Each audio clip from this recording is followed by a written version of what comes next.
Guys welcome to Crick channel Venkatesh. ఈ news ఇప్పటికే మీ దాకా చేరి ఉంటుంది.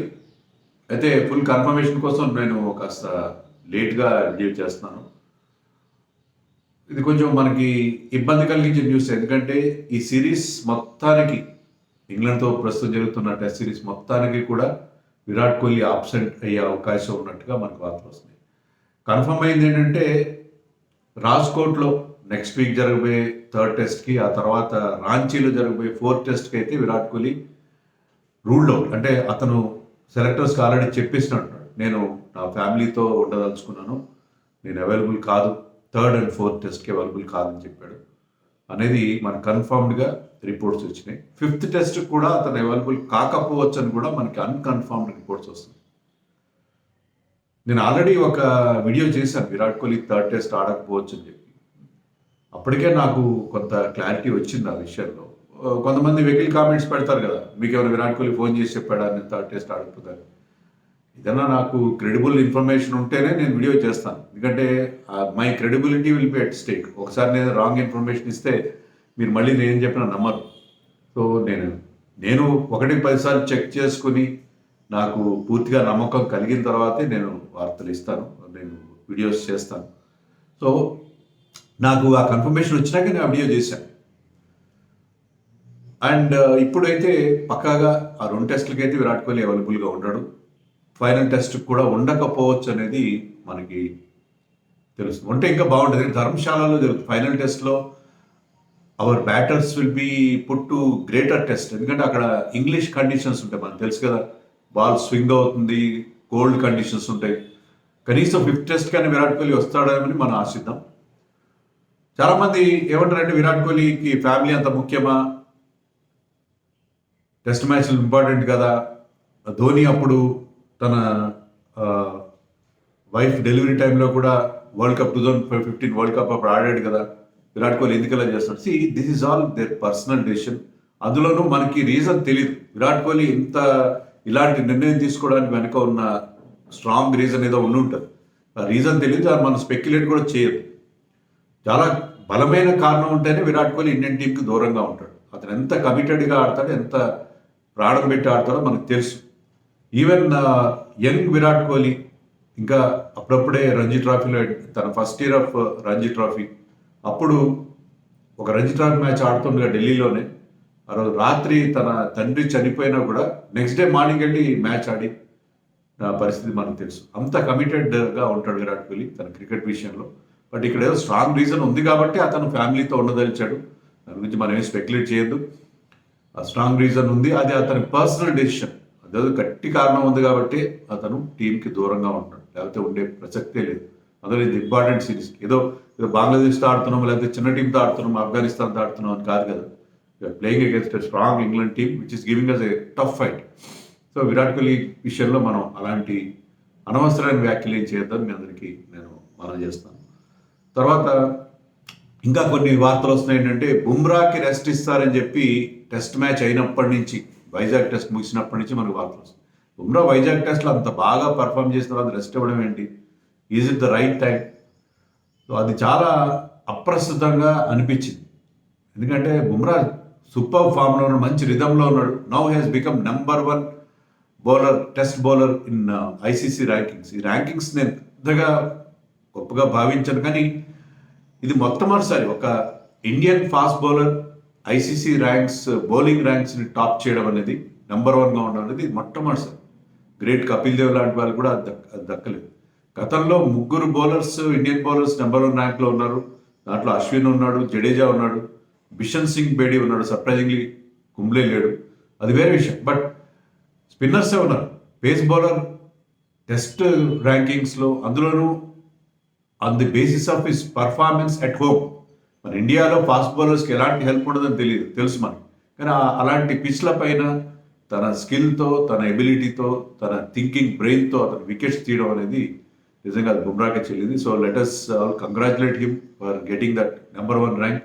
సో ఆ స్టేజ్లో అతన్ని రెస్ట్ ఇవ్వాలి అతనికి, ఎందుకంటే అతనికి ఒక బ్యాక్ స్ట్రెస్ ఫ్రాక్చర్ నుంచి వెనక్కి వస్తున్నాడు. I don't think he will play all 5 test matches. ఏదో ఒక పాయింట్లో అతను రెస్ట్ ఇస్తారు. తప్పదు. కొంతమంది ఏంటి ఐపీఎల్లో అన్ని మ్యాచ్లు ఆడతారని మీమ్స్ కూడా చూశాను. ఐపీఎల్లో 4 ఓవర్లు వేస్తారు, ఇక్కడ 35 ఓవర్లు వేస్తారు. టెస్ట్ మ్యాచ్లో మీరు ఎక్కువ ఐపీఎల్లో you will concentrate mostly on restriction. ఇక్కడ చాలా ఎఫర్ట్ పెడతారు. ఒక యార్కర్ వేయాలని బోల్ట్ ఎఫర్ట్ పెట్టారు. సో ఐపీఎల్లో 4 ఓవర్లు వేయడానికి గురించి 3 గంటల ఆట, దాంట్లో మీరు ఫీల్డింగ్ చేసేది 1.5 అవర్. దాన్ని టెస్ట్ మ్యాచ్ని మీరు పోల్చొద్దండి దయచేసి. టెస్ట్ మ్యాచ్లో రోజంతా 6 గంటల పాటు 90 ఓవర్ల పాటు మీరు ఫీల్డింగ్ చేయాలి, బౌలింగ్ వేయాలి. ఇది takes lot out of you for 5 days. So ఐపీఎల్లో మ్యాచ్లు ఆడుతున్నారంటే దానికి దీనికి ఎలా పోలిక? అది చాలా అన్యాయంగా మాట్లాడుతున్నారు ఏదో వాళ్ళు. The rest was not asked by Bumrah, they are managing his work load. అయితే ఈరోజే హర్ష భోగ్లే కూడా ఒక ట్వీట్ పెట్టాడు. ఏంటంటే మీరు బుమ్రాకి రెస్ట్ ఇస్తే ఇవ్వండి, కానీ రాజ్కోట్లో ఇవ్వద్దండి. ఎందుకంటే రాజ్కోట్లో బౌలర్స్కి పెద్దగా హెల్ప్ ఉండదు, ఎప్పుడు కూడా అది బ్యాటింగ్ ట్రాక్. అలాంటి అన్రెస్పాన్సివ్ పిచ్ పైన ఈ need the skill of Bumrah. Bumrah takes the pitch out of equation. పిచ్తో సంబంధం లేకుండా ఎలాంటి పిచ్ మీదైనా వికెట్లు తీయగల ఎబిలిటీ ఉన్న బౌలర్. రాజ్కోట్లో అతని సర్వీసెస్ మనకు ముఖ్యం. సో బుమ్రా రాజ్కోట్లో ఆడించి తర్వాత రాంచీలో కావాలంటే మీరు బౌలర్స్ బాగా హెల్ప్ ఉండే పిచ్ మీద మీరు అతను రెస్ట్ ఇవ్వండి. రాజ్కోట్లో అతను ఆడించాలని చెప్పాడు. మనకి వస్తున్న వార్తలన్నీ ముందుగా రాజ్కోట్లో అతను రెస్ట్ ఇస్తారని వార్తలు వచ్చినా, కానీ లేటెస్ట్ న్యూస్ ప్రకారం ఏంటంటే రాజ్కోట్ టెస్ట్ అతను ఆడతారని మనకి అనిపిస్తుంది. రాజ్కోట్లో ఆడి రాంచీలో అతను రెస్ట్ ఇచ్చి మళ్ళీ ధర్మశాలలో ఈ సర్వీసెస్ రిక్వైర్డ్. ఎందుకంటే ధర్మశాలలో అది స్విమ్మింగ్ ట్రాక్ ఉంటుంది, అక్కడ మనకి బుమ్రా ఖచ్చితంగా మన అటాక్ని లీడ్ చేయాలి. సో అందుకని రాజ్కోట్లో ఆడే అవకాశం ఉంది. అలాగే సిరాజ్ కూడా రిటర్న్ అవుతున్నాడు అని మనకి తెలిసింది. Siraj also is coming back. So Siraj వస్తే ఏంటంటే బుమ్రాకి కాస్త ముఖేష్ కుమార్ అంత ఎఫెక్టివ్గా అనిపించలేదు మనకి సెకండ్ టెస్ట్ మ్యాచ్లో. కొత్త అతనికి ఇంటర్నేషనల్ క్రికెట్, అందులో ఇండియన్ పిచెస్ మీద ఖచ్చితంగా అతను అంత బాగా పర్ఫామ్ చేయలేదు, నో డౌట్ అబౌట్ ఇట్.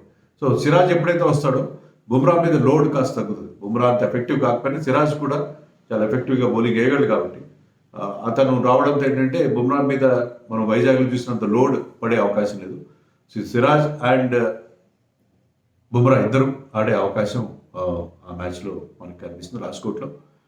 తర్వాత గుడ్ న్యూస్ ఏంటంటే Rahul is almost certain to return to the team.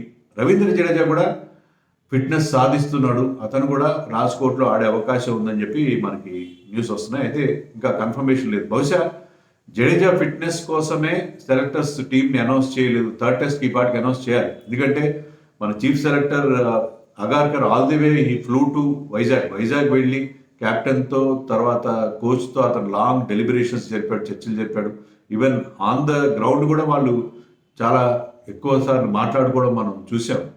So అయినా సరే ఇంకా టీం అనౌన్స్ చేయలేదంటే వీళ్ళిద్దరు ఫిట్నెస్ మీద ఫైనల్ రిపోర్ట్ కోసం వెయిట్ చేస్తున్నట్టుగా ఉన్నారు. వాళ్ళు జడేజా టీంలోకి వస్తే చాలా బాగుంటుంది. ఎందుకంటే రాజ్కోట్ అతను హోమ్ గ్రౌండ్, అక్కడ ఒక ట్రిపుల్ సెంచరీ కూడా చేశాడు. నాకు తెలుసుగా జడేజాకి 3 రంజీ ట్రోఫీలో 3 300s ఉన్నాయి. రాజ్కోట్లో ఒక టెస్ట్ 100 కూడా ఉంది అతనికి, హోమ్ గ్రౌండ్ అది. సో అక్కడ అతని ప్రెజెన్స్ చాలా మనకి అవసరం ఉంటుంది. సో జడేజా కనుక తన హోమ్ గ్రౌండ్లో మళ్ళీ కంబ్యాక్ అయితే టీంలోకి చాలా బాగుంటుంది. మరి జడేజా టీంలోకి వస్తే ఎవరు డ్రాప్ చేయాలి? ఆబ్వియస్లీ అక్షర్ పటేల్. మళ్ళీ సెలెక్టర్స్ అలాంటి పొరపాటు చేయాలనుకుంటున్నాను. కుల్దీప్ని ఆడించాలి, ఎందుకంటే కుల్దీప్ వెరైటీ చాలా చాలా ముఖ్యం. అక్షర్ పటేల్ బ్యాటింగ్ ఎబిలిటీ ఉన్నా సరే, బెటర్ బ్యాటింగ్ ఎబిలిటీ ఉన్నా సరే అక్షర్ ప్లేస్లో జడేజా వచ్చే అవకాశాలు మనకు కనిపిస్తుంది. 4 స్పిన్నర్స్తో వెళ్ళొచ్చు కదా అంటే నేను ఇంతకుముందే చెప్పినట్టుగా బుమ్రా మీద లోడ్ తగ్గించాలి. బుమ్రా 30 ఓవర్లు కాకుండా try to bowl him less than 20 overs. కీలకమైన ఓవర్లు మాత్రం వేయించి అతను ఒక షాక్ బౌలర్గా, తర్వాత ఒక వికెట్ టేకింగ్ బౌలర్గా షార్టర్ బర్స్తో యూజ్ చేస్తే బాగుంటుంది. సో సిరాజ్ సెకండ్ పేసర్ అనేది అవసరం. సో అందుకని ఐ డోంట్ థింక్ రాజ్కోట్లో 4 స్పిన్నర్స్తో వెళ్తారని నేను అనుకోను, అన్లెస్ వికెట్ చాలా టర్నింగ్ ట్రాక్ అయితే. సో రాహుల్ వస్తే టీం బాగుంటుంది. విరాట్ కోహ్లీ లేని నేపథ్యంలో మరి శ్రేయస్ అయ్యర్ ఫ్యూచర్ ఏంటి? శ్రేయస్ అయ్యర్ని టీంలో తీసేస్తారా, కంటిన్యూ చేస్తారని మనకు తెలియదు. రాహుల్ వస్తే మరి అతను వెళ్ళి రంజీ ట్రోఫీ 9వ తారీఖు నుంచి స్టార్ట్ అవబోతుంది. మరి అక్కడ వెళ్ళి ఆడుకోమని చెప్తారా అతనికి? అదైతే మనకు తెలియదు. టీంలో అయితే అతను లేడు. ముంబై టీంలో అతను లేడు. కానీ అతన్ని కోఆప్ చేసుకోవచ్చు, సడన్గా అతని టీంలోకి తీసుకునే అవకాశం ఉంది. ఎందుకంటే అతను రంజీలో వెళ్ళి ఆడి మళ్ళీ తన ఫామ్ అందుకోమని చెప్పి సెలెక్టర్స్ అడిగే అవకాశం ఉంది. ఇప్పటికే ఉంది. ఇంకా టైం ఈరోజు 8వ తారీఖు, ఈరోజే చెప్పాలి, ఈరోజు కల్లా పంపించాలి. ట్రావెల్ కూడా రాయ్పూర్లో ఎక్కడ ఉంది మ్యాచ్. సో శ్రేయస్ అయ్యర్ విషయంలో క్వశ్చన్ మార్క్. రాహుల్ టీంలోకి వస్తే Shreyas Iyer will lose his place, దాంట్లో ఎలాంటి సందేహం లేదు. పటిదారికి మరీ అవకాశం ఇస్తారు, కొత్తవాడికి ఒక్క మ్యాచ్తో అతను ఎలా జడ్జ్ చేస్తాం మనం. సో రాహుల్ కనుక టీంలోకి రిటర్న్ అయితే, రాహుల్ రిటర్న్ కాని పక్షంలో మరి సర్ఫరాజ్ నాడిస్తారా, శ్రేయస్ అయ్యర్ని కంటిన్యూ చేస్తారా అనేది చూడాలి. సో సర్ఫరాజ్కి ఈ సిరీస్లో అవకాశం వస్తుందా రాదా చూడాలి. సో చాలా మరి సెలెక్టర్స్ బహుశా ఈరోజు ఈవినింగ్ వాళ్ళ టీంని ప్రకటించవచ్చు. బట్ న్యూస్ అయితే ఇది, విరాట్ కోహ్లీ రాంచీ అండ్ రాజ్కోట్ టెస్టులకి అయితే అవైలబుల్గా లేడు. ఆఖరి టెస్ట్ విషయంలో మనకు తెలుసు Bumrah might play Rajkot test అని మనకు తెలుస్తుంది. Siraj will return to the team and injury నుంచి రాహుల్ అండ్ జడేజా టీంలో కంబ్యాక్ అయ్యే అవకాశం మనకు కనిపిస్తుంది. అది లేటెస్ట్ న్యూస్.